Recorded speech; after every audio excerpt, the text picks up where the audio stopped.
All right, what's going on, party people? This your man Griff coming to you with another little video. This one I'm talking about how you get paid because somebody asked a question about how do you get paid from these signing companies, okay?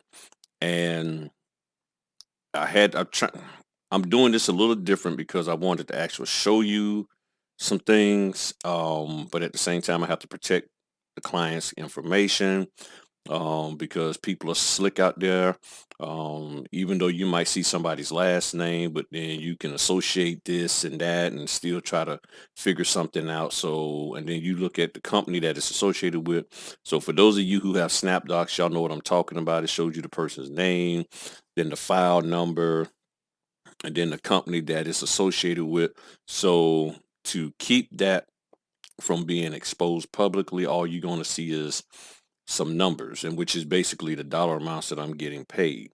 Okay. You're not even going to see what I got that I've even made all together, and you're not going to see what I have that I've earned and that I got coming. Not that I don't have a problem showing you that, but people, they get a little, I don't know, people get funny when they start seeing, oh, people making money and all of that kind of stuff.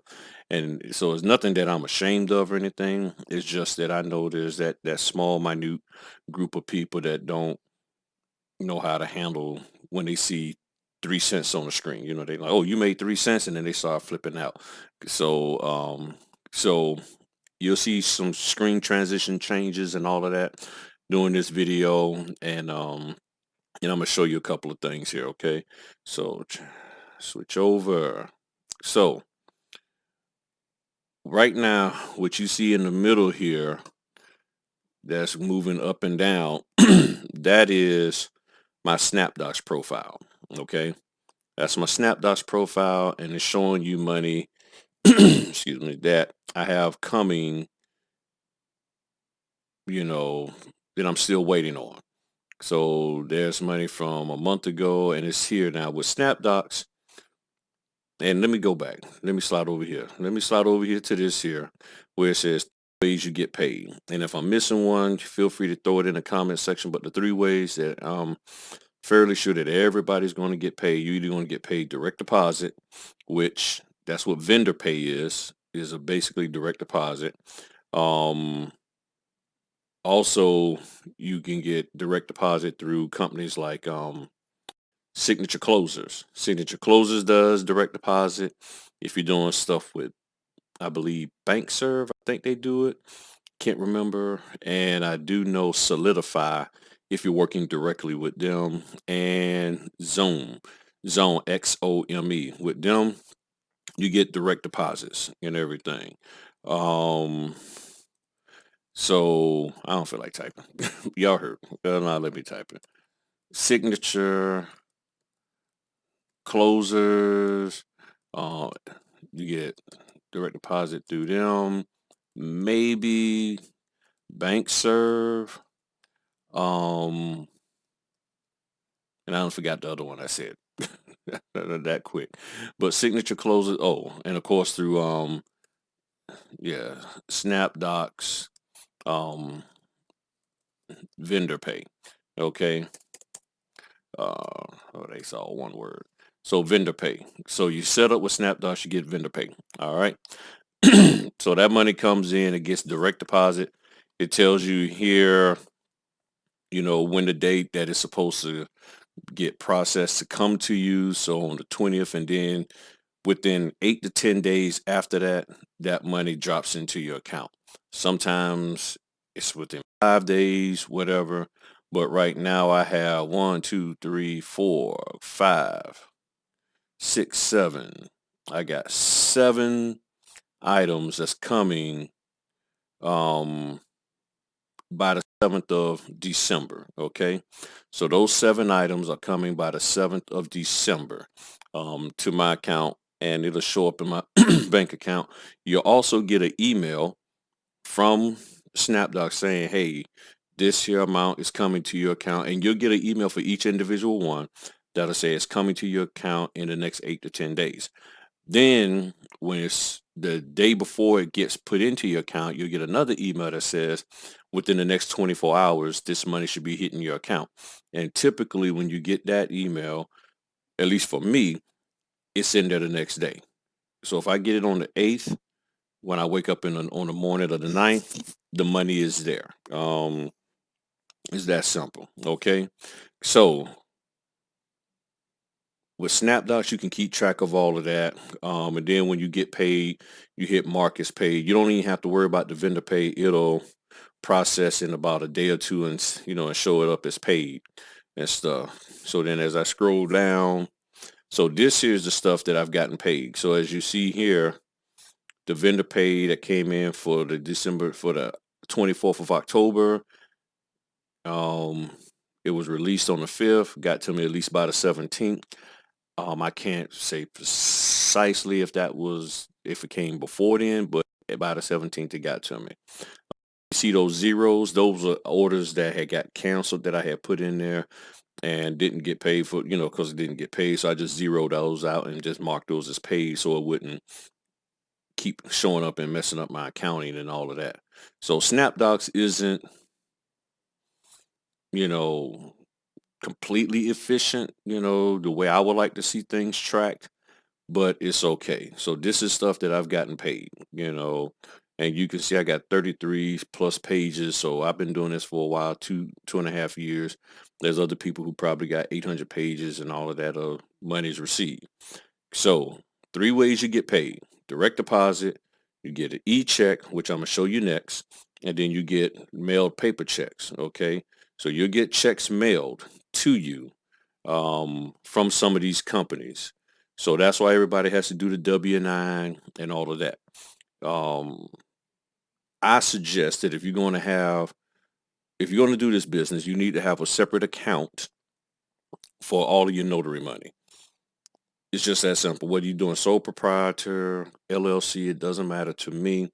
Just for sanity purpose and accounting purpose, have a completely separate account that is just for that. And I don't mean having an account where you have a checking account and then I just dump it into my savings account part that's under my name. I mean, totally different. Like, and something, and depending on if you need to, because depending on your bank, how they do stuff, you might have to get with a different bank to set that up, because some of these banks are a little funky. But that's what you got going on. So you're getting paid in one of 3 ways: direct deposit, e-check, or mailed paper check. Okay. It's that simple.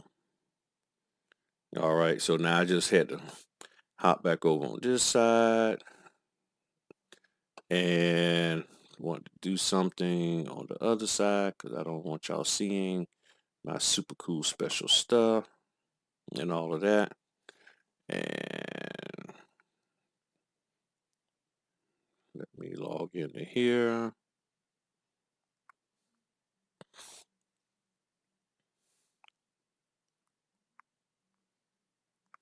And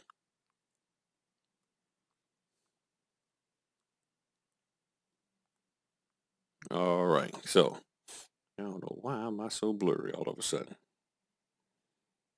All right. Cool. So as you see here, I'm just making sure. Okay, cool. Y'all can't see nothing. So as you see here, some of these companies sent me e-checks through, hold on. And let me show you. This here's a company, Deluxe Payment Exchange. Okay. So that's them right there. Deluxe Payment Exchange is the company that you get your e-checks through.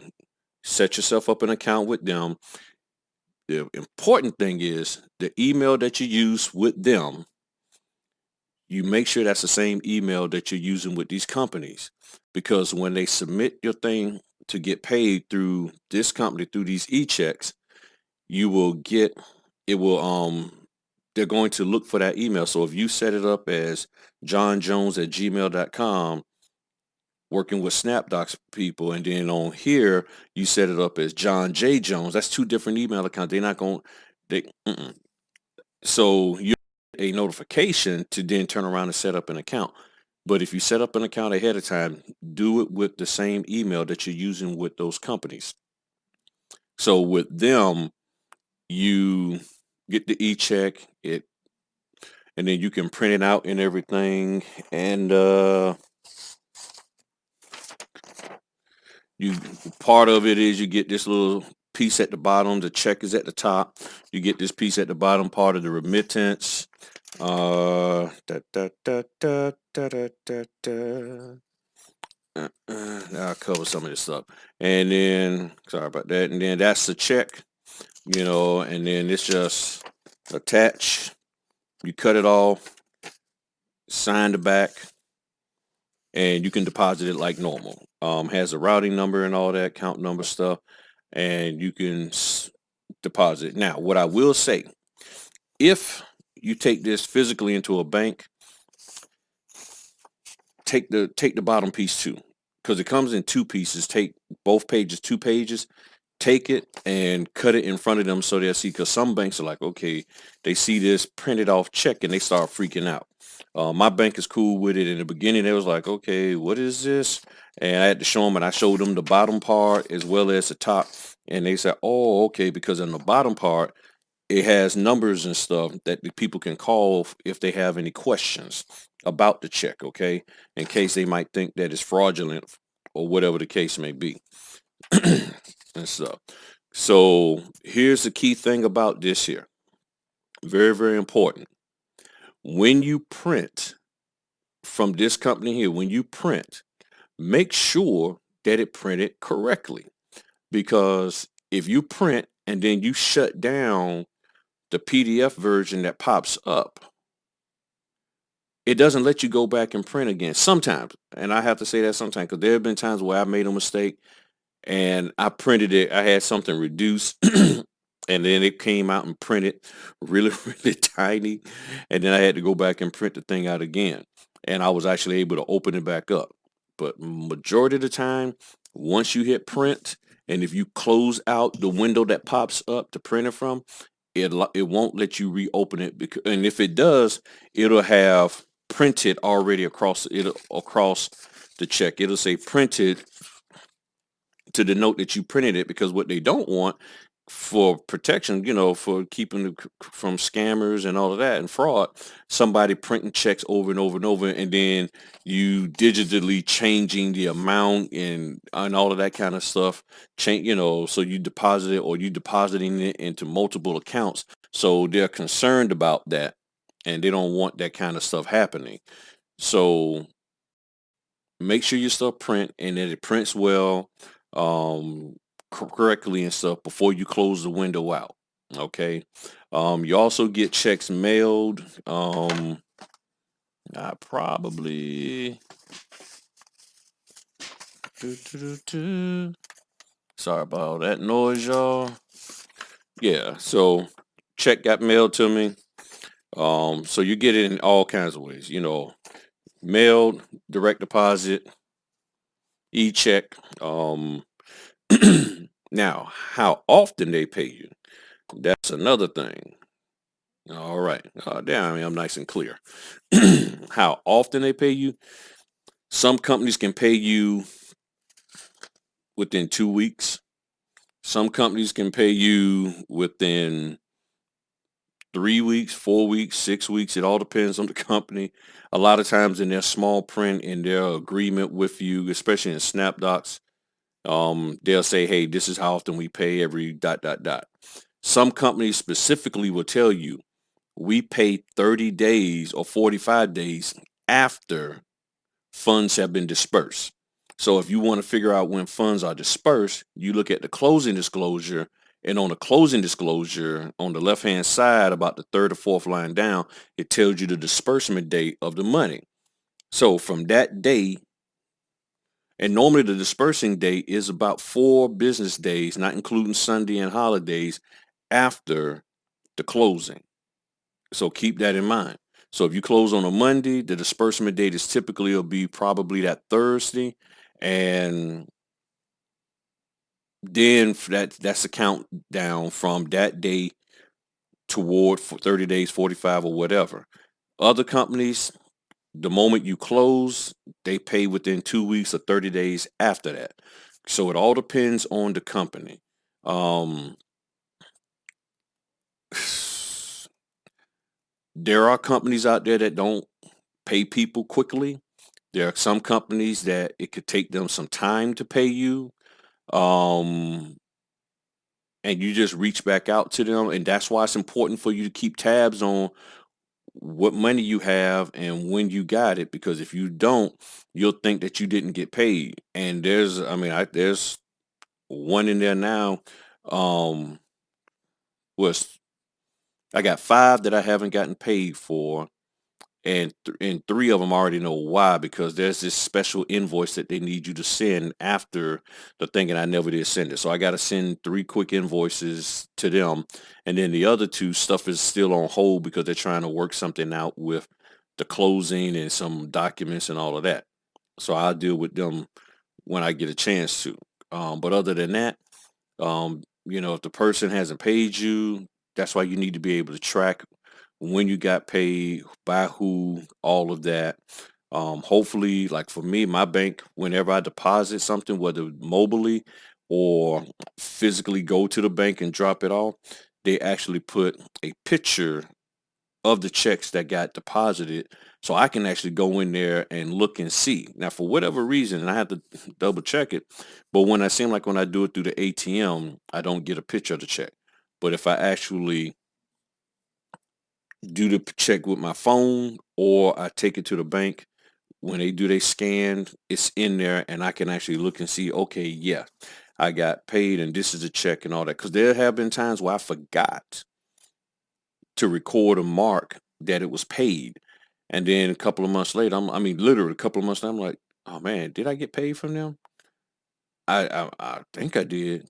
There's been times where I printed the checks off, deposited them, and forgot to mark that I received the money. So that's why I keep these checks. That's why I got so many of them floating around over here. And it's like, okay, got to get better at that. And that's one area that I know I really have to. And I was doing good, but all of a sudden, last 2 months, I guess things been so busy, I just keep forgetting. So it's nothing profound about getting paid. You do the work, they pay you. I have not personally come across a company that just flat out didn't pay me, when they supposed to. I have not come across that at all. Um, if you want to say percentage wise, for as the amount of money that I get from, e-checks versus paper mail checks versus the direct deposit, I would have to say, probably 40% e-checks, 40% direct deposit, um, or even more, maybe 45%, because it's just a small percentage, like maybe 5%. Half comes through e-checks, half comes through direct deposit, and then there's a small percentage that actually gets mailed to me, and it's not that many. I mean, it's so minuscule, it's not even funny. Um, and a lot more companies are going to e-checks or the direct deposit. So that's it. That's really where it's at with them. But I have not had a problem with getting paid from anybody at all. Um, I haven't. So if you got any questions, feel free to throw it in the comment. Please, if you think this would be helpful to somebody, share it out. I hope this answered some questions. If it did not answer a specific question that you have, throw it in the comment, and I will answer it for you either in a comment, or if I have to, I can make another video. But I think overall that is it. Three ways you get paid: direct deposit, e-check, and a mail paper check. And that's really it, people. All right. Well, thank y'all for your time. Y'all have a good one. Peace.